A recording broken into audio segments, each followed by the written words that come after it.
How is this possible?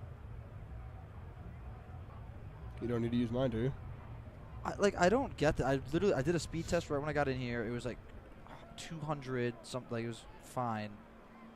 And as soon as I try to do this, it just.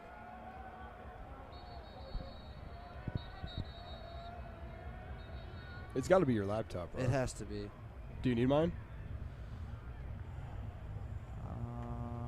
We're gonna find out.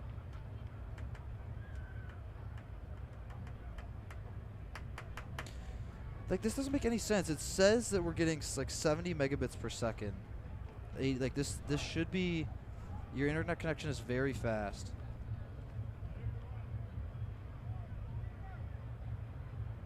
Do I know the savage love? Just in case.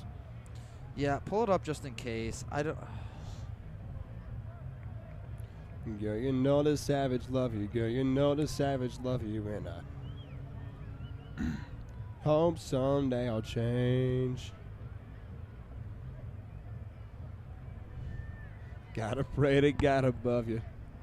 Girl, you know the savage love you, girl.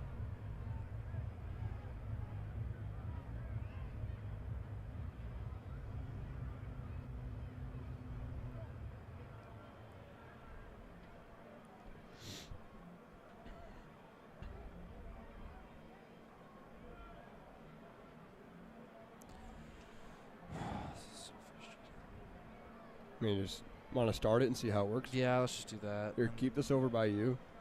Everything's pretty much set up, but I'll just keep talking, and if you can set it up on my laptop. All right. That'd be smooth. All right, do you want to just go live now and we can let it fly and see how it sounds, and if it's shitty, then we can reset it? Yeah. Okay. Ready in 5, 4, 3, 2.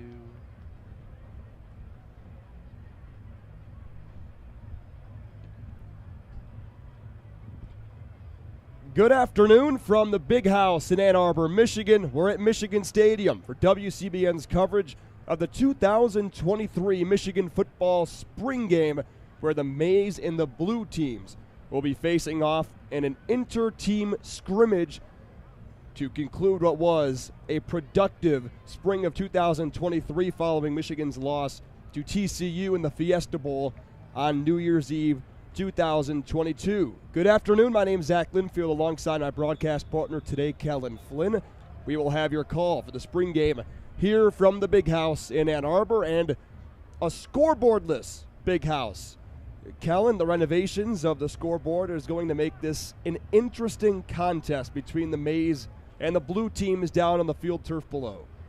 Yeah, absolutely, Zach. But you know what? It's football. It's college football. It may be April, but it is college football. No April Fool's Day joke here. Michigan is playing football, and it's exciting. There's a lot of players I'm excited to see on the field today that are going to have to step up and are expected to take big jumps this season with some of the departures from last year's team. So I'm really excited to see what this team can do and kind of what we're going to see from some individual players as well.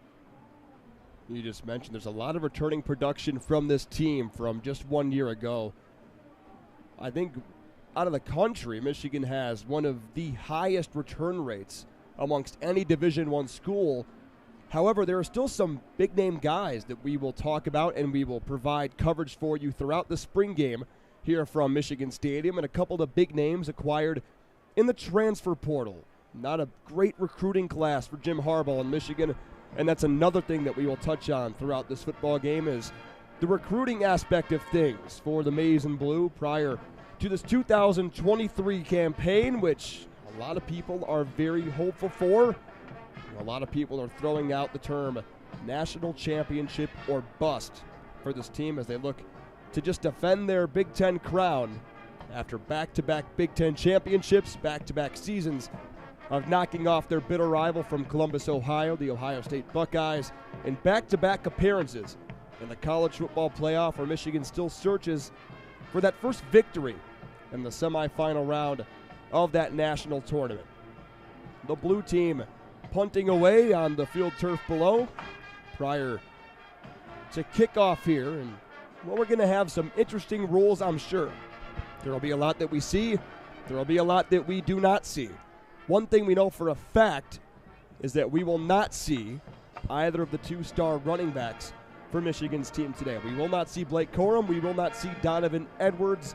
And we hear that there are quite a few players as well that we will not see here today from Michigan Stadium. But that kind of opens up a couple of questions for us. The running back room, who's number 3? There's going to be a battle at that position for the number 3 spot because we saw last year Blake Corum went down. Donovan Edwards was inactive for that Illinois game, and once Blake got hurt, Michigan had to turn heads. Either Tavi or Dunlap, Isaiah Gash, C.J. Stokes held a lot of the weight in that game until late in the contest. But we will find out who exactly the third running back will be. Hopefully we'll see a little into what the second quarterback might be as well. I think that's probably one of the biggest question marks for this team is who will be that second quarterback and who will be the second cornerback on the defensive end for Michigan. Yeah, absolutely. And Amorian Walker's a name that we've heard a lot through spring ball, somebody that I'm really interested to see how he performs in this game because he's 6'3", a wide receiver recruit that this coaching staff has kind of transitioned to the defensive side of the ball. We saw them do that with Mike Sainristil. Potentially that worked out very well, I'd say. Maybe Amorian Walker is that next guy that they can flip.